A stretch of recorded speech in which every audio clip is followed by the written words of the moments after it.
In church, happy Father's Day.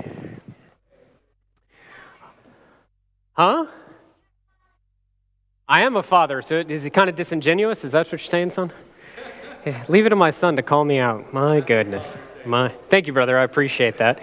It's good to see you, Sam. Excellent to see you, brother. Have missed you and your family deeply.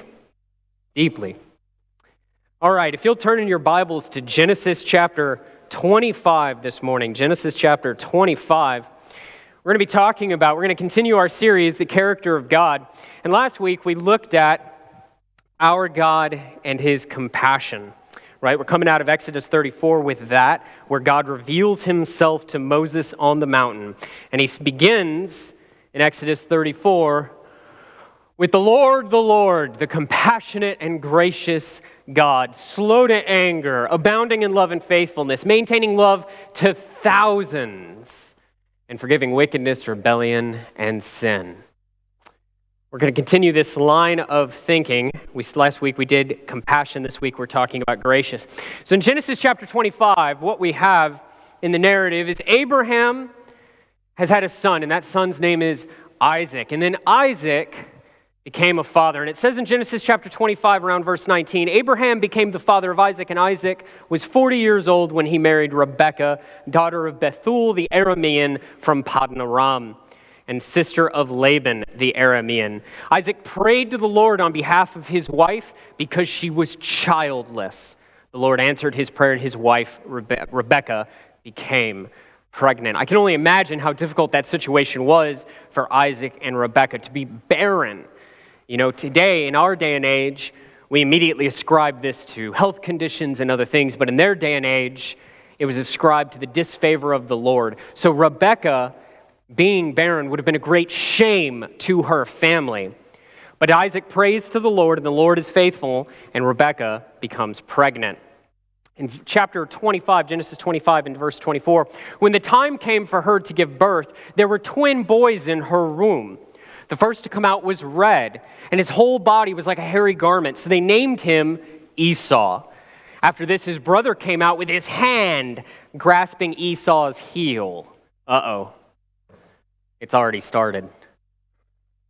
It's already started. If you're a father or a mother and you have children, and you've got two boys, you know what's coming. It started here, in the womb.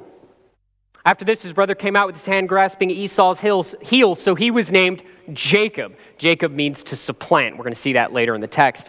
Isaac was 60 years old when Rebekah gave birth to them. That sounds like a blast, doesn't it? Nothing like having a couple of youngsters run around at 60. You know, if you want to know what that's like, I've got a 3-year-old that we're fostering now. His name is Mason. Anybody who's over the age of 60 want to take him for an afternoon? Come on now. Come on. Oh, Sandy's. I got to take her right here. All right, Sandy, me and you are going to talk at the end of the sermon here. So the boys grew up, and Esau became a skillful hunter, a man of the open country, while Jacob was content to stay at home among the tents. Isaac, who had a taste for wild game, loved Esau. But Rebekah, his mother, loved Jacob. This is not good. It's not good to show favoritism to your children. It's not good for one parent to love one child more than the other. These aren't good things. And as we've seen in the patriarchs, I've spoken of Abraham often, I've spoken less of Isaac and Jacob, but as we've seen in the patriarchs, they are not perfect people. God's decision to call the patriarchs, to call Abram out of Ur of the Chaldeans, was not because Abram was some good man. We know from Abram's journey that he regularly lied about his wife. We know from his journey that he regularly did horrible things for his own safety. We know that Isaac picked up on that habit. We also know that when we look at Exodus 34, God has this statement at the end, yet he does not leave the guilty unpunished. He punishes the children and their children for the sin of the parents to the 3rd and 4th generation. Now there's a lot that's going on with this text, but practically, how does that often work out? Are not the sins of the father picked up and practiced by their sons? Do not those sons become fathers, and then their children practice those sins? There is great dysfunction in the families of the patriarchs. And here we are seeing that continued in Isaac's line. Once when Jacob was cooking some stew, Esau came in from the open country, famished. He said to Jacob, "Quick, let me have some of that red stew. I am famished." Jacob replied, "First sell me your birthright." Now, as a younger brother, I can commend Jacob for his quick thinking. This is par excellence. "Oh, you're hungry, are you? Yeah, I've got some food right here, but what are you going to give me for it?" This is classic younger brother stuff. Esau said, "Look, I'm about to die. What good is the birthright to me?" Now, the birthright, if we're probably a little unfamiliar with this, but the birthright is essentially speaking of inheritance. And in the line of in this culture, the firstborn was set to get what is called a double portion. You'll see this later in Genesis with Jacob himself and his son Joseph.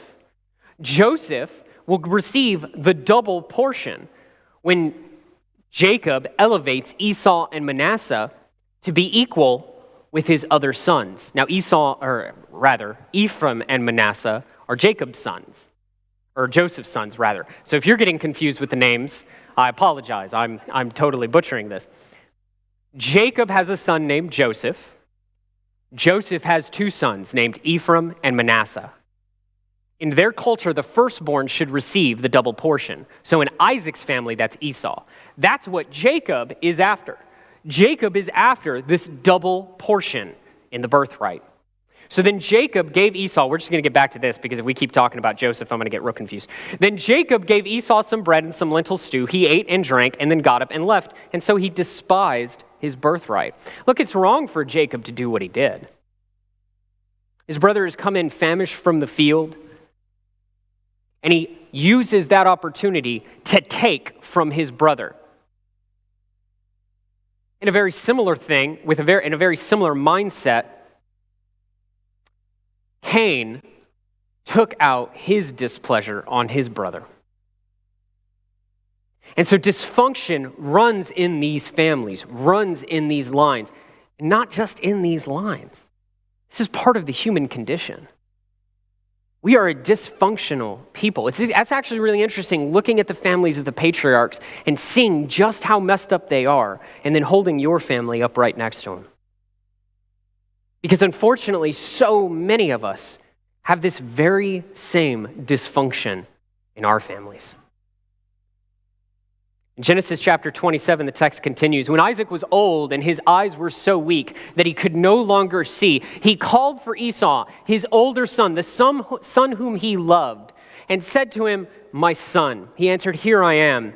Isaac said, 'I am now an old man and don't know the day of my death.'" Now this happens when Esau is about 40 years old, the text tells us. So Isaac says to him, "I am now an old man and don't know the day of my death. Now then, get your equipment, your quiver and bow, and go out to the open country, hunt some wild game for me, and prepare for me the food I like, that tasty food, and bring it to me to eat so that I may give you my blessing." Now Rebekah was listening as Isaac spoke to his son, Esau. And when Esau left for the open country to hunt game and bring it back, Rebekah said to her son Jacob, "Look, I overheard your father say to your brother Esau, 'Bring me some game and prepare me some tasty food to eat, so that I may give you my blessing in the presence of the Lord before I die.' Now, my son, listen to me carefully and do what I tell you. Go into your father's tent and honor him and your older brother. Do what is right before the Lord." Is that what she says? No, we know that. No, what she says is this: "Go out to the flock and bring me 2 choice young goats so I can prepare some tasty food for your father, just the way he likes it. Then take it to your father to eat so that he may give you his blessing before he dies." Jacob said to Rebekah, his mother, "But my brother Esau is a hairy man, while I have smooth skin." That's what he says? That's what he said. Look, Mom, how are we going to pull this off? Because, my skin is smooth, my brother is hairy. What? Not, Mom, why are we doing this? Mom, this is horrific. Mom, we shouldn't abuse my father and my brother in this manner. Nope. I'm sure in Jacob's mind, well, I've already got the birthright, might as well take the blessing too. So he says, but my hair isn't hairy enough. My skin is not hairy enough. What if he touches me? I would appear to be tricking him. No, you are tricking him. You're not appearing to do anything. You're legitimately tricking him. You're legitimately taking advantage of a senile old man. We're going to see that Isaac isn't that senile, but he's definitely on the way. I would appear to be tricking him and would bring down a curse on myself rather than a blessing. Oh yeah, you're only going to bring down the curse if you get caught.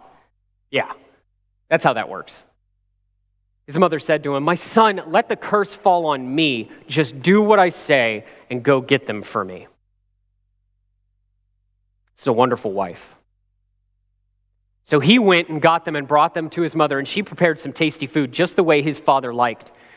Then Rebekah took the best clothes of Esau, her older son, which she had in the house, and put them on her younger son, Jacob. She's got this thought out. She also covered his hands and the smooth part of his neck with goat skins. How hairy is Esau exactly? That goat skins? Goat skins is what's convincing? My goodness. Okay. Then she handed to her son Jacob the tasty food and the bread she had made. He went to his father and said, my father. Yes, my son, he answered. Who is it? Jacob said to his father, I am Esau, your firstborn.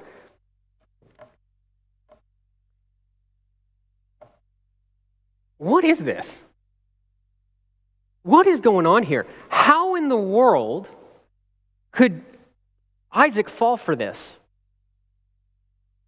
If Isabel, my daughter, came up to me and was trying to deceive me in this manner, and she said, no, it's Allison, I'd be like, you're out of your mind. You're out of your mind. I know that's not Allison. Just like with Allison, I would know it's not Isabel. And those of us with multiple sons, we know the sound of our children's voices. How did they think this was going to work? He says, I am Esau, your firstborn. I have done as you told me. Please sit up and eat some of my game so that you may give me your blessing. Isaac asked his son, how did you find it so quickly, my son? I mean, you see? It's never just a lie, is it? There's always more and more and more and more. This is what happens when we get caught in a lie, isn't it? We just keep going with it. We double down. We keep repeating the same things. So how did you find it so quickly, my son? Oh, the Lord your God gave me success, Dad. Define blasphemy for me, because this is awfully close. Then Isaac said to Jacob, come near so I can touch you, my son, to know whether you really are my son Esau or not. Jacob went close to his father Isaac, who touched him and said, the voice is the voice of Jacob. See? Yeah, he's kind of senile, not all that much. But the hands are the hands of Esau. He did not recognize him, for his hands were hairy like those of his brothers Esau. Again, we're talking about goat skins. This is a hairy man. He did not recognize him, for his hands were hairy like those of his brothers, so he proceeded to bless him. Are you really my son Esau? This poor old man is being taken advantage of by his wife and by his son. It's despicable. Not only is this man being taken advantage of, but then on top of it, Jacob's going to practically blaspheme and include the Lord in this deception. It's reprehensible. Are you really my son Esau? Have you ever seen the exit ramp in a lie and decided, no, I'm not going to take it, I'm going to double down? We've got a couple of these foster kids with us. And part of discipline with them is, especially with the older, is giving him choices. I told him this morning, you have a choice. You can get up right now and get dressed on your own, and everything will be hunky-dory. Or you can continue to defy what I'm telling you. I will pick you up, get you dressed, and drop your color. It's your choice. He had a very clear option this morning to either do what I've said or to be punished. And he made his choice. But this is the way sin works. We have options. We have choices. He has a choice right now to say, you know what? I'm so sorry. I've lied. We've deceived you. This isn't right. I'm not going to be a part of this. And yet Jacob chooses to go forward. He says, I am your son Esau. So then Jacob said, my son, bring me some of your game to eat so that I may give you my blessing. So Jacob brought it to him and he ate, and he brought some of the wine and he drank. Then his father Isaac said to him, come here, my son, and kiss me. So he went to him and kissed him. And when Isaac caught the smell of his clothes, does Rebekah know her husband or what? All you husbands out there, take note. Pay attention to this. Your wives know how you think. And so smelling the son of Esau, he blesses him. After Isaac had finished blessing him and Jacob had scarcely left his father's presence, his brother Esau came in from hunting. What did you expect? I mean, what did they really think they were going to get away with it? Esau's out there hunting. He's coming back at some point. They just didn't care. His brother Esau came in from hunting. He too prepared some tasty food and brought it to his father. Then he said to him, my father, please sit up and eat some of my game so that you may give me your blessing. His father Isaac, no doubt shocked and horrified, said, who are you? I am your son. Probably recognized his voice. Probably as soon as Esau opened his mouth and started talking, Jacob probably put it together. He already had doubts. He already had misgivings. He's already figured out, Isaac has already figured out what Jacob did. I mixed that up, didn't I? Mixed that name up. Yeah, I know, I caught it too. Isaac trembled violently and said, who was it then that hunted game and brought it to me? I ate it just before you came and I blessed him, and indeed he will be blessed. Then Esau heard his father's word. He burst out with a loud and bitter cry and said to his father, bless me too, my father. But he said, your brother came deceitfully and took your blessing. Esau said, isn't he rightly named Jacob? Isn't he rightly named a supplanter? Isn't he rightly called a thief? This is the second time he has taken advantage of me. He took my birthright, and now he's taken my blessing. Then he asked his father, haven't you reserved any blessing for me? Isaac answered, I made him lord over you and made all of his relatives servants, and I have sustained him with grain and new wine, so what could I possibly do for you? My older brother and I have actually had conversations about the inheritance for my father, of my father. So when he passes the inheritance, and we've discussed how we feel that should work out. And my older brother said he wanted all the guns. I wanted all the books. So I got a bunch of encyclopedia sets coming to me. My father was gracious enough to allow us to work this out, to let us decide for ourselves what it is that we most wanted. Because my father didn't want to sit there and cause a rift between us, and he didn't just want to give us stuff that we wouldn't want. And so he allowed us, his sons, to figure it out. Notice that Isaac has not done the same. Brothers and sisters, this is a broken and dysfunctional family.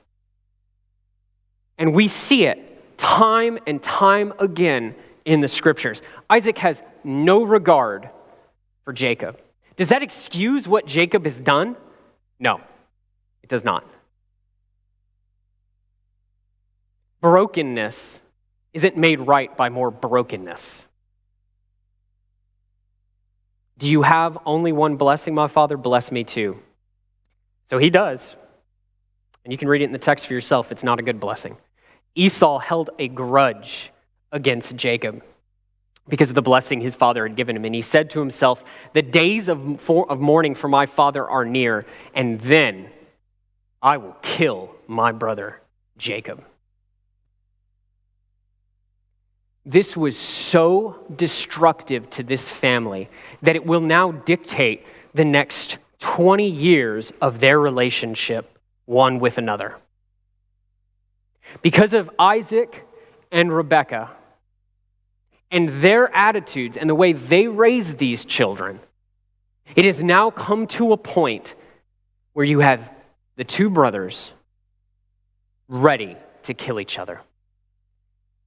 But Rebekah was told what her older son Esau had said. She sent for her younger son Jacob and said to him, "Your brother Esau is planning to avenge himself by killing you. Now then, my son, do what I say. Flee at once to my brother Laban in Haran. Stay with him for a while until your brother's fury subsides, when your brother is no longer angry with you and forgets what you did to him." Forgets what you did to him? My brother still complains about things that I did to him. And I still complain about things my brother did to me. And our youngest brother complains about the both of us. He ain't going to forget. And as we see in the text, Rebekah never calls him back.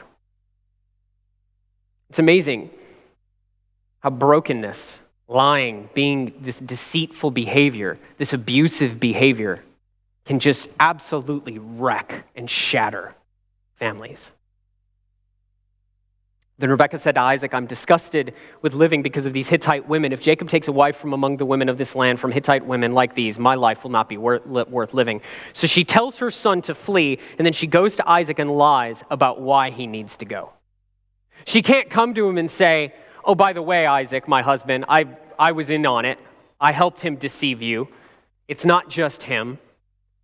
And now Esau is ready to kill Jacob, and so we've got to get him out of here," right? We can't say that, so instead we just lie some more.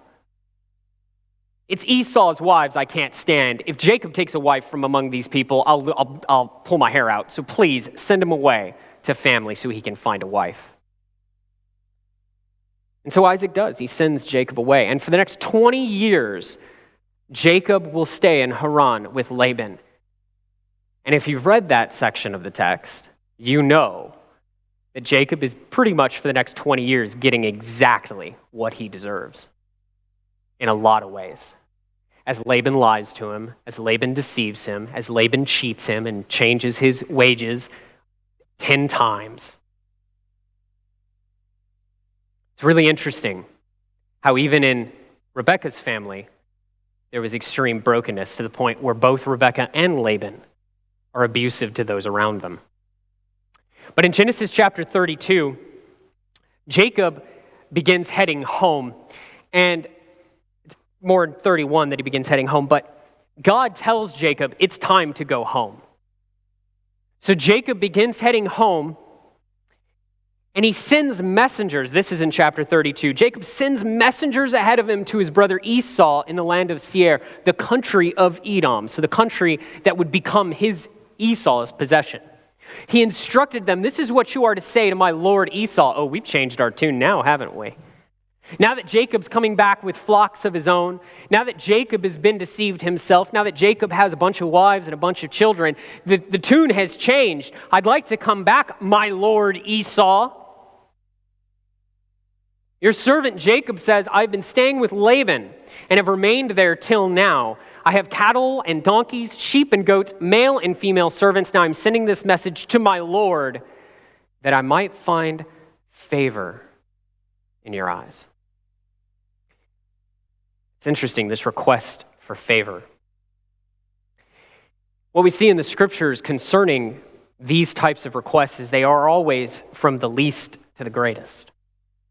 This request to find favor always goes from a little power to a bigger power. Bigger powers don't turn and look at little powers and go, "May I please receive favor from you?" It's not the way it works. Further, this concept of favor, what it means is Jacob is requesting that Esau look at him as someone who is delightful and pleasing, and then treat him in such a way. Think about that for a second.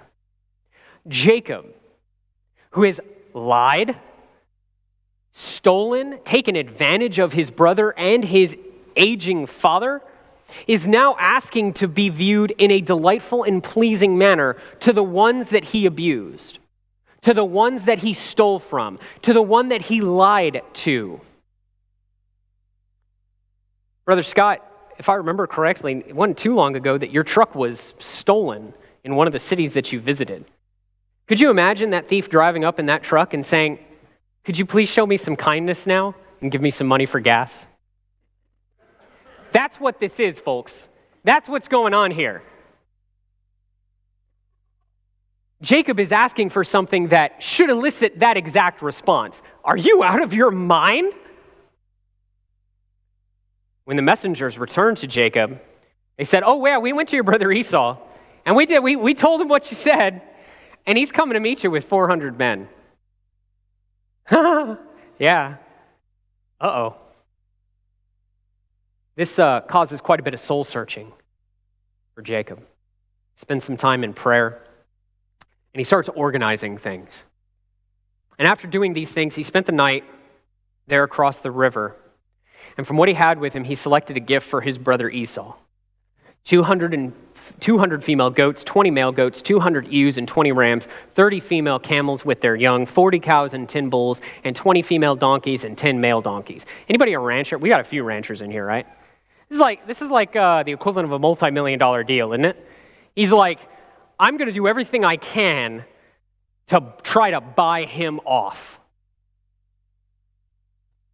He put them in the care of his servants, each herd by itself, and said to his servants, "Now you go ahead of me and keep some space between the herds." And he instructed the one in the lead, "When my brother Esau meets you and asks, 'Who do you belong to? Where are you going? And who owns all these animals in front of you?' then you are to say, 'They belong to your servant Jacob, and they are a gift sent to my lord Esau, and he is coming behind us.'" It's a pretty smart ploy, isn't it? I figure if I butter you up a little bit, maybe you won't kill me and my family, as I so richly deserve. And so he instructed the second and the third and all the others that they are to say this to Esau. So Jacob's gifts went ahead of him, but he spent the night in the camp.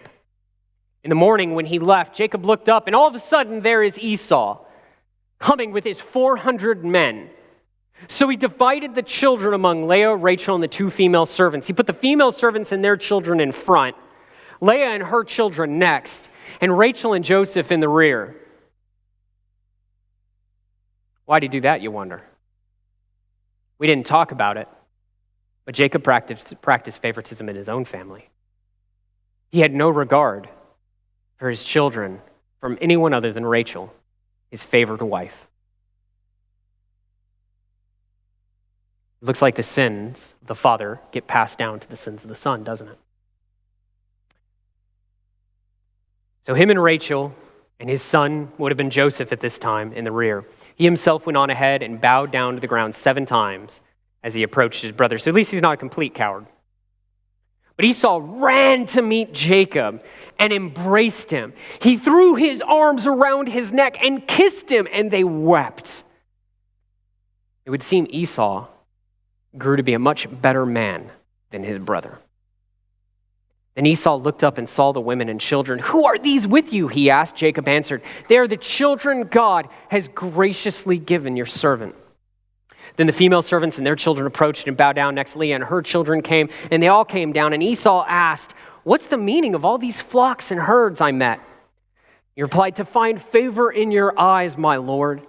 But Esau said, "I already have plenty, my brother. Keep what you have for yourself." See, the thing is, Jacob has now multiple times and publicly placed himself under Esau. And so you're going to see a couple of things in the text. You're going to see this, where Jacob insists that Esau keeps the gifts. And then you're going to see Jacob ask permission to go settle somewhere else. That is because he has acknowledged and given himself over fully to his brother. That's what's occurring culturally within the text. But it's interesting. Jacob's answer to Esau is interesting because he says, "No, please, if I found favor in your eyes, accept this gift from me." And then he says, "Please accept the present that was brought to you. For God," again, he says, "has been gracious to me, and I have all that I need." What's remarkable about this story is Jacob is the last person to deserve anything from anybody. He's a cheat, he's a liar, he's a swindler. He's no better than the car thief. Yet Esau treats him as anything but what he actually is. He doesn't treat him like a car thief. He doesn't treat him like the thief or the liar that he is. He treats him like a brother. He gives him favor. He treats him as if he is actually delightful and pleasing, even though he doesn't deserve it. And this is what it means to be gracious. When the text says, our God is gracious, when Jacob says that God has dealt with me graciously, it's a reference to the way God deals with people. God has given me more than I could ever ask for, more than I could ever imagine, and more than I could ever deserve. That's what it means that God is gracious. He deals with us in ways that we don't deserve. Just like he did with Jacob, just like he did with Abraham, just like he did with Isaac. Because none of these patriarchs deserved the honor and the gift that God gave them to choose their family out of all the earth to bring us the Christ. And in fact, we see God's graciousness not only in his character here in the Old Testament, but especially in Christ, who from the cross shouts out, God, forgive them, for they know not what they do. These are men who plotted, who schemed to horrifically beat and butcher Jesus, and would eventually do the same to his followers. Yet Christ, because he is God and because he is gracious, asks for their forgiveness, even from the cross. Treats them, men who spat on him, treats them as if they were delightful and pleasing, interceding on their behalf before God.